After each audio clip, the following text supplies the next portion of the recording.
Hello there, my very good friends. On today's wrestling news, we're going to tell you about the expected AEW roster cuts that didn't happen. A major title change on last night's AEW Dynamite. A faction split up and two wrestlers turned face on Dynamite. And the former Authors of Pain's new wrestling promotion is a complete mess. I'm Adam Wilborn. And I'm not surprised at all by that last story. No, and this is the news. Alright, we're going to kick things off by talking some backstage stuff from AEW before we dive into a couple of stories from Dynamite. Fightful Select coming through for reports on Colt Cabana. Colt Cabana's not been around for a while. Yeah. He's not been on Dynamite, he's not been on Rampage, he's not even been on Dark or Elevation. His last appearance, in fact, was at a taping back in March. I think it was a while ago, the poor fella.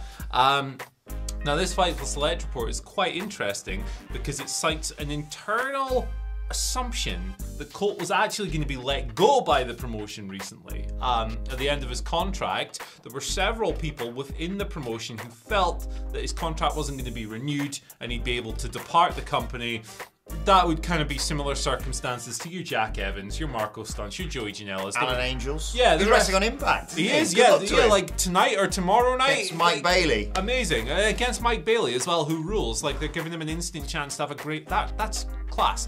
But that was the assumption when it came to Colt, and a lot of people believed that this was down to his long-standing issues with CM Punk, who is, of course, you know, pretty important guy in AEW. Yeah, it's fair to say. These days. This changed somewhat, however, with the Dark Order's diminished focus in recent months. They've not been as prominent as they used to be. And, of course, the departures of Alan Angels and Stu Grayson. Now, according to several AEW wrestlers, the word going round, this was a few months ago that this was going around, so as far back as that. But because Colt is such an immensely popular figure backstage, several talents spoke up for him in his predicament. Now, that's quite similar to what Dave Meltzer reported a few months ago when he said that the Young Bucks went to bat for Colt in his contract negotiations, so there's some synergy there. Now, we should point out that Dax Harwood's been on. He actually quote tweeted this report, calling it 100% complete fabrication. He did reply soon after that saying, I hadn't read the article. I just want everyone to know that no one is getting fired. LFG. So fair play to Dax. Now, it's also noted in this Fightful article that Cabana is almost never at AEW's television tapings these days. It is believed that he has been re-signed to compete on Ring of Honor. And again, this was something that Meltzer reported quite recently, stating that the reason he hadn't been on AEW TV was because they were kind of holding off to bring him back through Ring of Honor, where he has immense history, of course. He works a Supercard of Honor. Yeah, he did. Yeah. Might have been a kickoff match, but I definitely remember watching him. He was there, and hopefully he'll be there at Death Before Dishonor as well. Now, I'm just happy Colt Cabana is in gainful employment because I think he's a really nice guy, a really talented guy, and kind of an innovator when it comes to like making money through various platforms like podcast merch, social media and stuff. People often don't say that about Colt. I think he's a very funny, nice dude, and I hope he does well. Yes. A lot of us, myself included, wouldn't be where we are today without what the path that Colt Cabana blazed. I think he's an incredibly talented wrestler as well. It's going to sound incredibly backhanded compliment as well as I say this. One of my favourite pinfalls he's got in wrestling, that Superman pin is brilliant. Yeah. And I think, like you say, with the whole CM Punk situation, not pinning the blame on everyone, it's probably for the best if you put him in Ring of Honor, because I think there's still a lot he can offer there. And yeah, hopefully, as that promotion does whatever it does, he can be an integral part of it. Yeah. But nice to hear that people within AEW don't just go, oh, nice knowing you, mate. Yeah. Good luck with it See all. you later, pal. He's a perfect guy to put on Ring of Honor because of his immense history on the brand. Like we said, he's a veteran wrestler. He can elevate younger guys. He can lift up developmental talents. People in Ring of Honor, long-time Ring of Honor fans will adore him being there. It's kind of a perfect move. I'm into it. He had a great match. I can't remember the guy's name now off the top of my head. The one who used to be in NXT, he wrestled. Ginger guy. And I really liked it. I really enjoyed it. For the life of me, I can't remember the guy's name. I can't remember the ginger guy's name either. Was it you? I'll look it up. As we're doing the next story or something. And instead, I'll talk right now about the title change that happened on last night's AEW Dynamite. We have a new interim world... No, I'm joking, of course.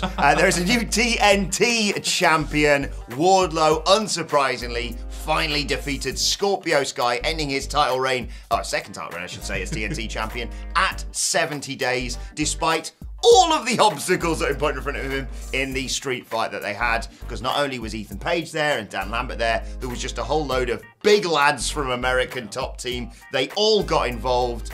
There was even a bit where I thought, oh, I guess Scorpio Sky's retaining because he nailed Wardlow with a belt shot. That only got a 2 count though, and then oh, you pissed him off now, and he hit I think 3 trio bombs, yeah, to win the TNT Championship. All the pyro and confetti and stuff. There was a photo with him with 2 TNT titles. I'm not going to start. Okay, 2 look cooler than 1. It's fine. Don't worry about it. Don't worry about it. But congratulations to him. Well deserved, and very excited to see where it goes next. Especially because Sammy Guevara tweeted, "Now I can challenge for the TNT title again." That's good. That's good trolling from Sammy. Good stuff. Yeah.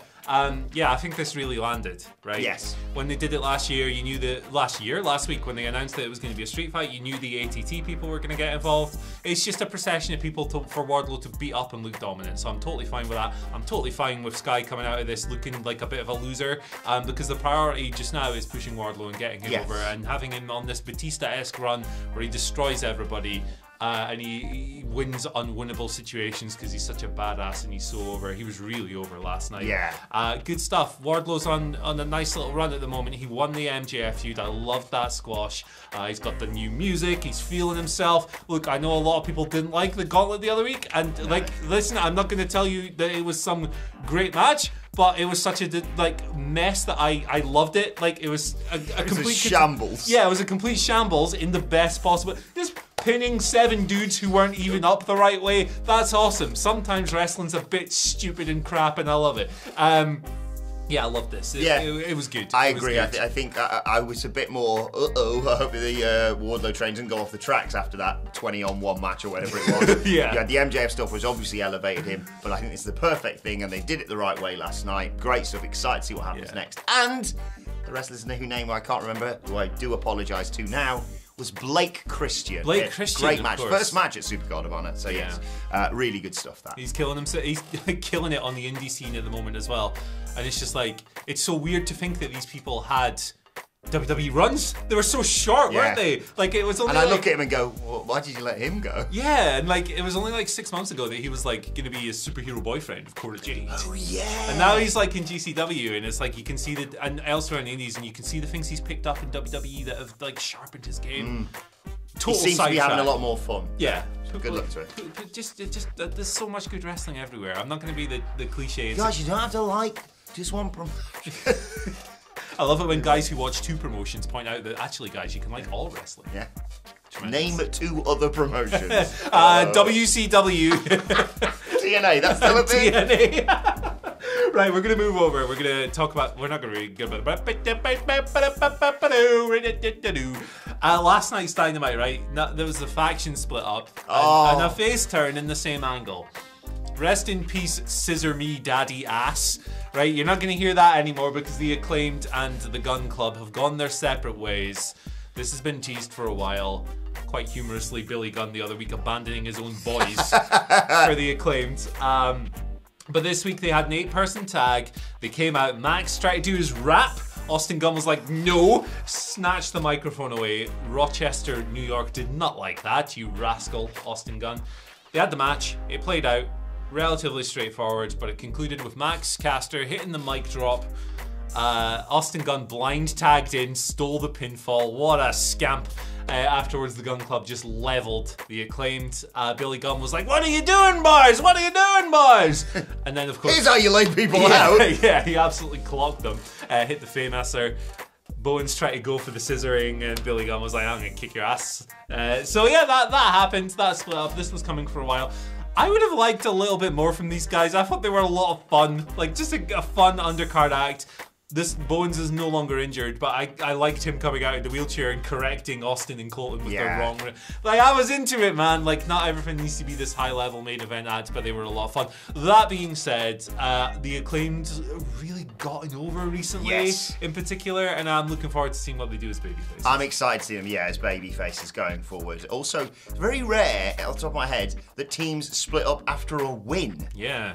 Yeah, like big faction teams, but factions don't really do that. But yeah, and there was also a little bit of me. You know, I like to book ridiculous, stupid, don't do that actually things. Yeah. There was a bit of me that once did that. Billy Gunn's going to break his fingers. Well, like he's Pete Dunne. So he's got his fingers permanently like that for about a month going forward. Yeah, imagine if he got them in a cast for the scissoring. I love it. That would have been perfect. Why didn't they do that? Hey, TK, you need to get me on the Come on, Tony, pay us more money. But I thought this was really good, and it genuinely affected me. I was genuinely like, no, like that as it happened. So, and the writing was on the wall, like you say, the moment that they didn't do the rap. But babyface raps from Max Caster, yes please, and yeah, I think this has really done good stuff for the Gun Club as well. Yeah. So good luck for to the them. guns, man. And you've got another potential trio there if you want them. Trios titles. There you go. Anyway. You know, Wrestling Entertainment Series. Oh, Murray. Wow, this is going to take ages because what a disaster. Yes, it's that new company run by the former Authors of Pain tag team. And the inevitable has happened, ladies and gentlemen. They were meant to do that show in Nottingham at a 10,000-seater stadium, the Motorpoint Arena in Nottingham. That was meant to go down the 4th of June. Then it got rescheduled for Saturday, the 9th of July. That's this Saturday.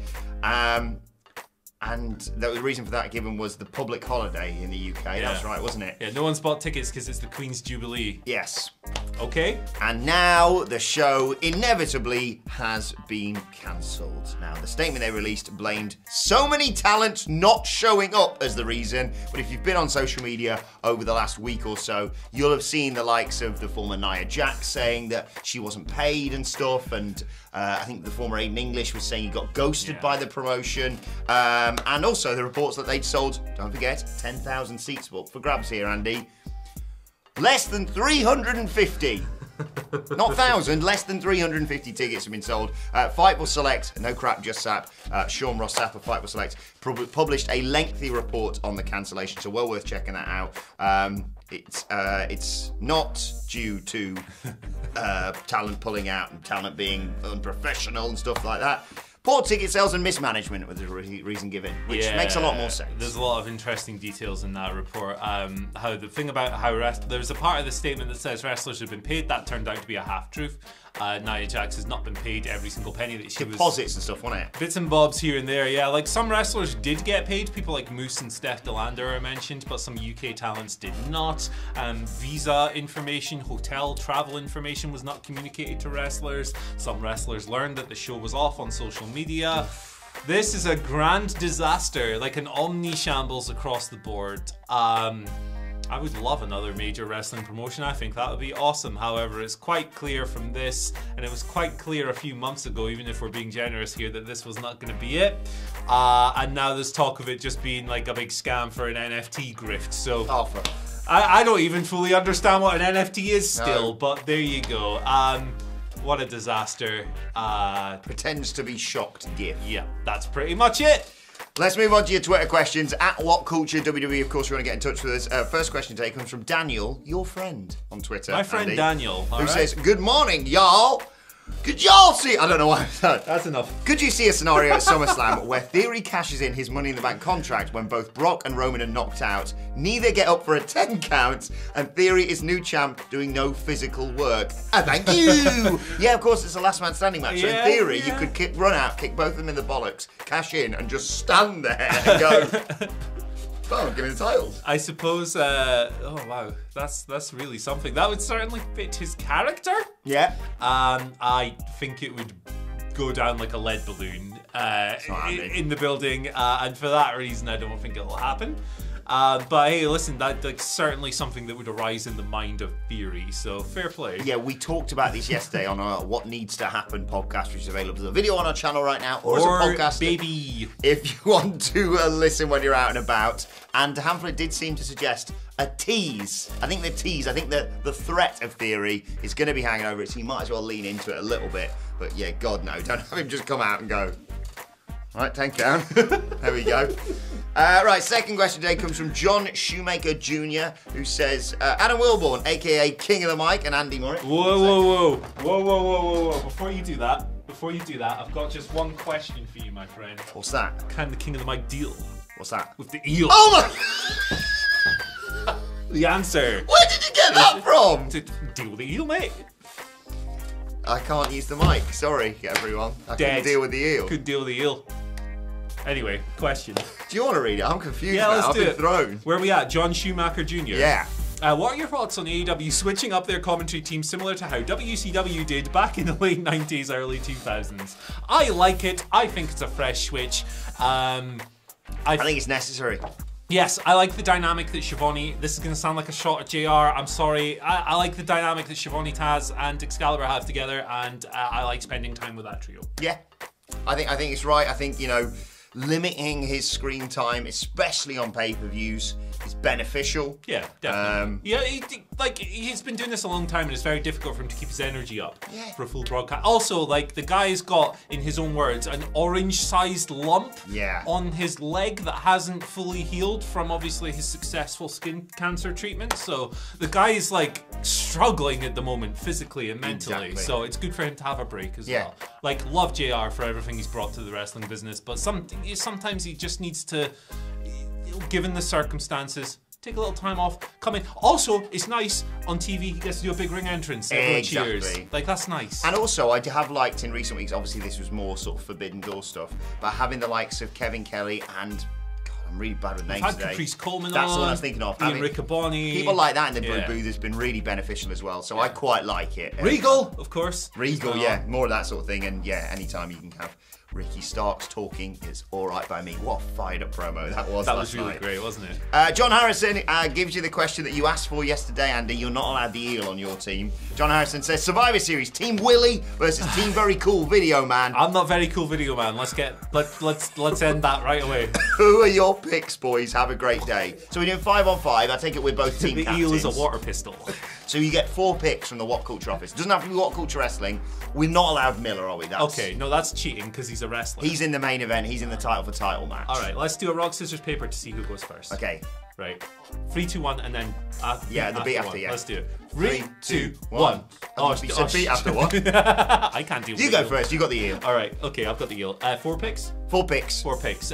Michael Sidgwick. Very nice. No one can cut him. Well, Phil Chambers, Wiley can actually wrestle. He can take bumps, can he? Oh, wow. What are we doing after this? We're already struggling here, brother. Well, I've run out of ideas. And I literally begged for this question. I've already run out of ideas. I'm going to say Joe Johnston from upstairs. Oh, okay. Because that man has got some tricks up his sleeve, and he will kill you. I'm gonna pick a big lad to counter your big lad, Chris Thompson. Oh, underrated. Well, I've seen that boy chop someone as well. I'm gonna pick our noble, wonderful video editor, J. Adam Nicholas. He's so handsome, he'll make you guys just like lose. I'm gonna pick another Adam then. There you go. Cleary. Obviously. Yeah. He's the office version of Wardlow, as we established a couple of months ago. Can I change my pick? Yeah, go for it. Gareth Morgan.